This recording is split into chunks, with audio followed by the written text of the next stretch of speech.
The word Holodomor comes partly from Holod, the Ukrainian word for hunger. It's a term used to describe the man-made Ukrainian famine of 1932 to 33, where it's estimated close to 4 million Ukrainians starved to death because of actions taken by their government, the Soviet government, to starve them. It's the main subject matter of Red Famine, Stalin's War on Ukraine by Anne Applebaum. She's an American-Polish historian and journalist who's lived in Poland for a number of years, written extensively about the region, including in a Pulitzer Prize-winning book about the Soviet Gulag system. This video is going to be an overview of Red Famine, which was published in 2017. If, realistically, you're not going to read this whole book, I want to give you the bare bones of it. And if you do plan to read this, which I definitely recommend, then I will be leaving you a lot to discover for yourself. I'm going to talk about how I came to this book and this subject matter because I think it reflects trends of historical silences that Applebaum describes. But if you're not interested in that, maybe you're new to my channel and couldn't care less about my reading, I've timestamped everything and you can skip ahead to whatever section interests you. I'd heard about this event of Ukrainian starvation vaguely at some point, but the first time I learned any details was when I read Bloodlands by Timothy Snyder in 2020. Snyder is an American historian who's had a real focus on Ukraine throughout his work. In this book, he explicitly connects the extermination policies of Stalin and Hitler in the eastern corridor of Europe from 1933 to 45, and he starts this entire narrative with the Holodomor. One of the aspects I most value about Bloodlands is that it primarily examines Ukraine, Belarus, and the Baltics in this time frame. And I'd never read anything that had as its focus this swath of Europe relating to World War II or the Holocaust. Of course, these present-day countries were part of the Soviet Union at the time, barring periods of Nazi invasion, and I didn't realize to what extent Russian experience, things like the siege of Leningrad, had come in my mind to represent all Soviet experience of the war. And this type of elision also obscures the different ways the Holocaust manifested in these present-day countries, beyond our visions of gas chambers, for example. As I mentioned in a recent video, I've appreciated Anne Applebaum's reporting on Ukraine and Russia in the Atlantic over the past few months. And I had already bought Red Famine in the summer of 2021, so I decided to spend more time with her voice, expecting this to be more of a historical snapshot and, relatively unrelated to the present crisis. And was this so much more relevant to current Ukrainian issues and to the country's relationship to Russia than I'd imagined. I don't know, since Russia's invasion of Ukraine, it's felt like I've lost my outer layer of skin almost.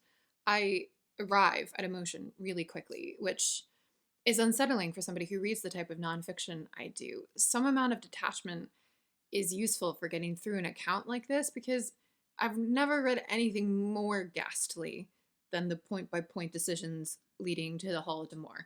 I started keeping a pillow on hand so I could scream into it. This whole book is a pillow screamer. The thing to take away if you leave with nothing else is Applebaum's thesis that this extermination of Ukrainians was directly tied to Stalin's desire to wipe out Ukrainian nationalism, and this belief that Ukraine does not and should not exist outside Soviet or Russian identity and statehood has clearly carried over into the present. Applebaum starts with some grounding details about Ukrainian geography and what this has meant geopolitically. Something that's being mentioned a lot more now is that Kyiv existed hundreds of years before anything resembling Moscow, but 1991 was the first time that a sovereign Ukrainian state existed. Always before then, what's now Ukraine had been subsumed into larger empires: Lithuanian, Polish-Lithuanian, Austro-Hungarian, and from the 18th century, Russian. It's hard for us to fully imagine pre-nationalist identity, and I say that even as someone who's focused on that as an area of study.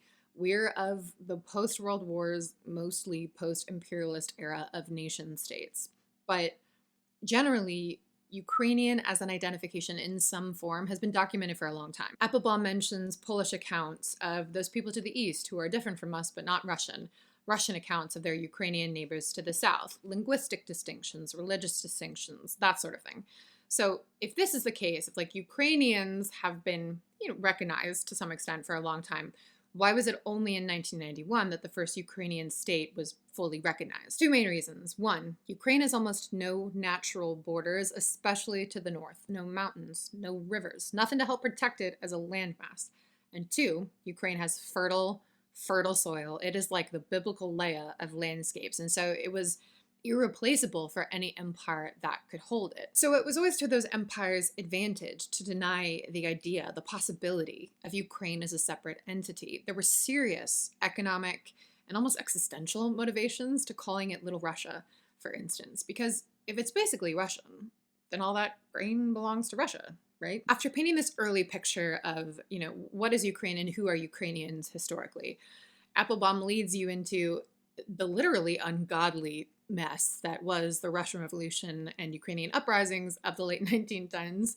If you read any account of a revolution that's tied to factual accuracy, like one from Historian, it's going to seem chaotic because revolutions are. I remember reading one of those short primers on the Russian Revolution once, and let me tell you, it was not illuminating because the events themselves were chaos. There are always so many more people and positions and perspectives involved than like the Reds versus the Whites, Stalin versus Trotsky. There's a reason Orwell stripped things down to farmyard symbolism. But I think this unavoidable aspect highlights one of Applebaum's strengths in writing for both other historians and for lay readers. In my experience, academic or academic-leaning writing is often characterized by weak concluding sentences. You can have a pretty clear paragraph, and then the author will hit you with this just confusing, muddied attempt at a summary sentence. Applebaum at times will lead you through the weeds. Her subject, kind of allows for nothing less, but she has this really commanding presence as a guide, and her concluding sentences always bring everything back into focus. Essentially, very broadly speaking, the Russian Revolution began in February of 1917, and then later that year, in the October Revolution, a small minority wing, the Bolsheviks, took power and incited the Russian Civil War of the next few years. So keep in mind that all of this was happening up north. Side note, one of my favorite descriptions is the one Applebaum gives of the Bolshevik leaders. At the beginning of 1917, few of them had much to show for their lives. They were obscure ideologues, unsuccessful by any standard. They had been in and out of prison. They had complicated personal lives. They had no experience of government or management. Unexpectedly, the Russian Revolution put them at the center of international events. It also brought them fame and power for the very first time. It rescued them from obscurity and validated their ideology. She goes on to be like, yeah, Stalin in particular was a big old failure before this time. And I don't know, I'd never heard that mentioned so bluntly before. And I think it's useful for understanding these men psychologically, to go from losers to the leaders of an empire in the space of a few months.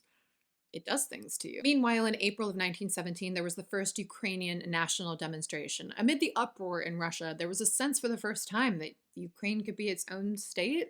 Because if the Tsar, whose family ruled for hundreds of years and who was chosen by God to lead, can be deposed, then why not? Why can't almost anything happen, including a Ukrainian state? So this led to a Ukrainian Declaration of Independence in January of 1918. Applebaum takes you through the major figures and camps involved in these events, and I was especially interested in the roles that historians played in shaping a national identity. But ultimately, the Bolsheviks restored their power over Ukraine protractedly. There's a chapter on the bloody bedlam of 1919. Seemingly every corner of this territory was occupied by a different faction. Everybody was killing everybody. And this sense of Ukraine as violent, treacherous, and also necessary to subdue stayed powerfully with these Bolshevik leaders. Lenin was writing letters throughout being like, we need this grain. If we can't send grain to the major Russian cities, it's over. Our rule is over. So a battered Ukraine was folded into the Union of Soviet Socialist Republics. And there were different theories, not just with Ukraine, but with places like Georgia too, on how to deal with these other republics. What's the best way to create a unified Soviet identity? One camp thought that it was to erase all other individual identities that weren't Russian. But another thought that, encouraging these separate identities would maybe pacify those people. Something called Ukrainization became an official policy in the 1920s, making Ukrainian the main professional language and the language of instruction in schools, celebrating Ukrainian arts and history and culture and folk music. There was a real sense of this identity flourishing in this time period, although it wasn't without its problems. Something that Applebaum is careful to note is that, like with everyone, everywhere, ever, there was no one set of characteristics that defined Ukrainians as a whole. There were major class and geographic and ethnic distinctions. So she says, for much of Ukraine's history, Ukrainian was spoken mostly in the countryside. As Ukraine was a colony of Poland and then Russia and Austria-Hungary, Ukraine's major cities became centers of colonial control, islands of Russian, Polish, or Jewish culture in a sea of Ukrainian peasantry. Well into the 20th century, the cities and the countryside were thus divided by language. Most urban Ukrainians spoke Russian, Polish, or Yiddish, whereas rural Ukrainians spoke Ukrainian. The peasants identified the cities with wealth, capitalism, and foreign, mostly Russian, influence. Urban Ukraine, by contrast, thought of the countryside as backward and primitive. The link between the language and the countryside also meant that the Ukrainian national movement always had a strong peasant flavor. So none of this was actually cut and dry, but the idea that the peasants were the main drivers of the national movement, that was definitely a belief that Stalin held. And beyond this perception, there's a section that describes how he argued infamously that the exploitation of the peasants was the key to the industrialization of the USSR. Quote, "You know that for hundreds of years England squeezed the juice out of all its colonies from every continent and thus injected extra investment into its industry," unquote. The USSR could not take that same path, Stalin argued. The only remaining solution was, in effect, for the country to colonize its own peasants. Pillow scream. Now we have to talk about our good friend collectivization. I have in my notes where to even begin, so let's see where this section takes us, friends. Again, very broadly, Stalin created a policy where everybody's land was taken and collected together, redundant, and owned by the state. And those former landowners themselves still farmed this land, but now for the state. The theory, being generous, was that this would make the whole greater than the sum of the parts, right? That everybody working together with more resources and working beyond their own interests with a higher goal in mind would increase production. And the initial idea was that the peasants would shift to collectivization voluntarily. So Stalin created something called the 5-year plan and instated quotas to be met along the way to rapidly industrialize the USSR. What's important to highlight here is that this was Stalin's brainchild and that he openly tied the legitimacy of his leadership to the success of collectivization.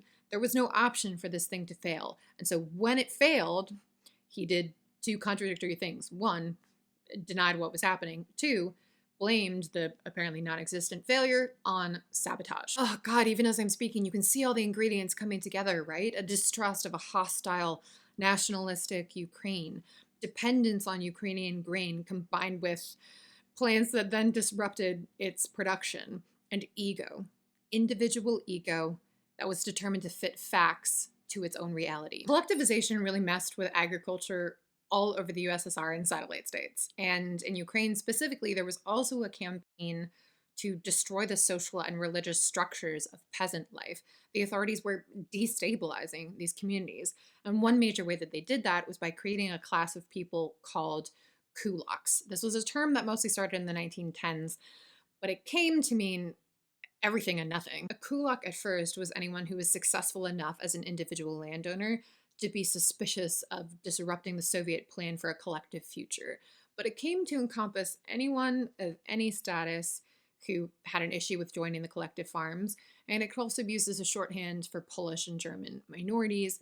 And all these people were persecuted. Often they were kicked out of their homes and sent to faraway prison camps, which ironically ended up saving many of them when 1932 came calling, because Applebaum quotes people saying things like, "Thank God I was sent to the prison camps because at least I was given a crust of bread every day." Before I get into the bulk of the Holodomor, I want to mention the part of this story that was newest to me, which was the elimination of Ukrainian public figures in the 1930s as a way of stifling the growing sense of nationalism. The Soviet leadership was looking less and less favorably on Ukrainization as a policy, and around the time of the famine, they arrested and purged public intellectuals, whether that was by sending them to prison camps or by executing them directly.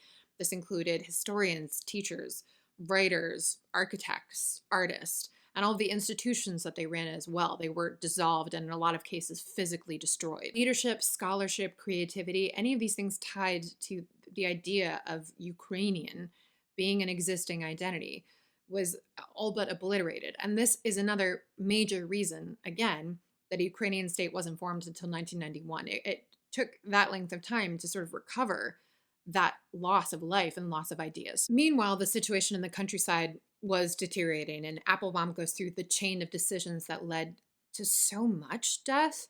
First, I think it's important to note that climate itself played very little role in all of this. There's a reason it's called a man-made famine, because it disproportionately affected Ukraine and certain territories of Ukraine in a way that was uncorrelated with the minor climate issues of that year. There were a whole host of horrifying choices made. And I do say choices, despite what I said earlier about the pieces falling together to make this possible. None of this was inevitable. And in fact, it wasn't even likely. For this level of death to occur, it had to be constructed. To list just a few things. Okay.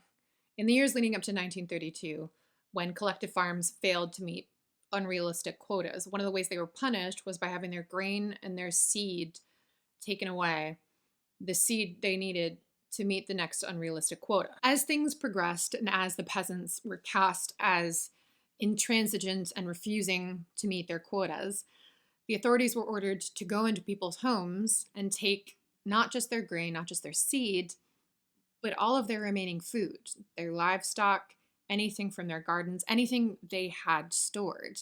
And to do this, they dug up yards, they looked up chimneys, tore through walls and floors and cellars to find any remaining scrap of food. As people began starving, like you do when your food is taken away, the Soviet authorities continued to export grain and other foods because they had committed to a certain level of international exports and they wanted to meet those commitments. When peasants started fleeing Ukraine in search of food, all of their passports were taken and the borders were closed to make it impossible for them to seek help. In case you're wondering if the Soviet authorities knew what was happening in Ukraine, they did, including at the highest levels. And that's a big part of Applebaum's project in here, is showing who knew what when. This is where you sense that there must have been some dispute on these points before more recent archives were explored. And it's always funny as an average reader to sense that an author is engaging in a debate that you didn't know was happening. Those were just a few of the decisions involved. And so with all their food confiscated and nowhere to go, people began dying in huge numbers. Whole villages were being wiped out.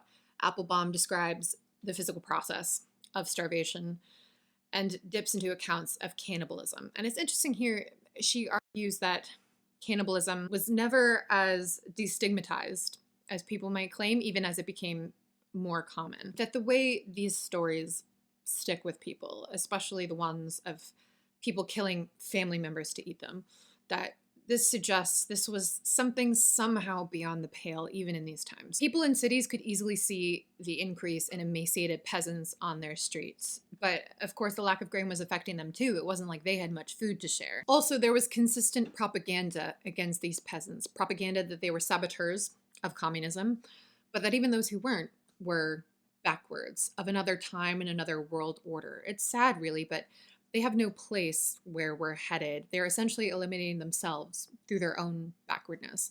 I think it's important to recognize the human tendency to dehumanize those who suffer, and that's largely what happened here. Okay, so once you've read all that, Red Famine turns to discussing the cover-up. And let me tell you, as a reader, you've been through it, and you're not prepared for this development, even as you know it's coming. Your pillow is at the ready. For starters, an interesting comparison is the Ukrainian famine of 1921. Yes, there was a pretty recent famine that had happened that was somewhat less catastrophic. If I'm remembering correctly, this one was also largely man-made, but maybe the climate played a bigger role in it. Most notably, there was no cover-up. The USSR asked the international community for help, and donations and charitable organizations came into the country to provide relief. In 1933, the world didn't know what was happening in Ukraine. There were rumors, but the prevailing narrative underplayed things to an extraordinary degree. There was one 27-year-old Welsh journalist named Gareth Jones who traveled on foot through a portion of Ukraine and then wrote a press release detailing gruesome mass starvation in the countryside. But he'd done that by slipping by the authorities to get into Ukraine. Most journalists couldn't see what was happening on the ground, and neither did they try very hard because they didn't want to compromise their access. Established foreign journalists lived very well in Moscow. They had nice situations, and they knew that they would be kicked out of the country for writing anything against the government. Infamously, I can't even deal with this detail right now. Okay. Walter Duranty, a reporter for the New York Times who had won a Pulitzer Prize in 1932 for his coverage of the Soviet Union, wrote an article in 1933 called Russians Hungry, but Not Starving. And in this article, he mocked Jones. Duranty, who likely knew the truth of the matter, by the way, also included this line, To put it brutally, you can't make an omelet without breaking eggs. I felt personally triggered by Applebaum's description of Durante. He had no ties to the ideological left, adopting rather the position of a hard-headed and skeptical realist, trying to listen to both sides of the story. At one point, he wrote that the lot of Kulaks and others who have opposed the Soviet experiment is not a happy one, but he compared that to the slaughtering of animals and concluded, quote, "In both cases, the suffering inflicted is done with a noble purpose," end quote. That's realism, you guys, not ideology, in case you, like me, had trouble distinguishing. Applebaum has an impactful chapter near the end about the oral tradition in Ukraine of preserving this most obvious of truths, even throughout times when it was officially denied. I want to end with two smaller notes. One is that Applebaum mentions that Raphael Lemkin, the man who coined the term genocide in 1944 and who himself was Jewish, was on record saying that this period of Ukrainian history was a textbook case of genocide. He said, "It is a case of genocide, of destruction, not of individuals only, but of culture and a nation." And Applebaum mentions this, I think, to highlight the narrowing of the term since it's come into legal use. Lastly, I think it's tempting to piece all this together and say, okay, I have more of a handle on this now. This is some sense of Ukraine. It's these origins, these major events, these are what shape the national definition. And they do to some extent, of course. But there's an instinct, especially as an outsider, to set more store by supposedly historical precedents and grievances and narratives than by what's in front of our eyes. In a recent podcast, Timothy Snyder pushed back on this idea with Ukraine, saying that a nation can also be considered a daily plebiscite, to quote Renan, a French historian. That a community like a nation can also be defined by the actions of its people for one another as a group. That a nation can be something defined more by the everyday, by the present, than by the past. And in his view, Ukrainians right now, with their courage, their defiance, their care for one another inside and outside of the country, they're defining what Ukraine is. I know this has been packed with information, but if any of you have read this book, you know that I skated over a ton, seemingly everything. There's so much nuance to this historical chapter, and I recommend for any of you considering it to read Red Famine. But in the meantime, I hope that this was a useful introduction. Thank you for watching, and I'll see you soon for another video.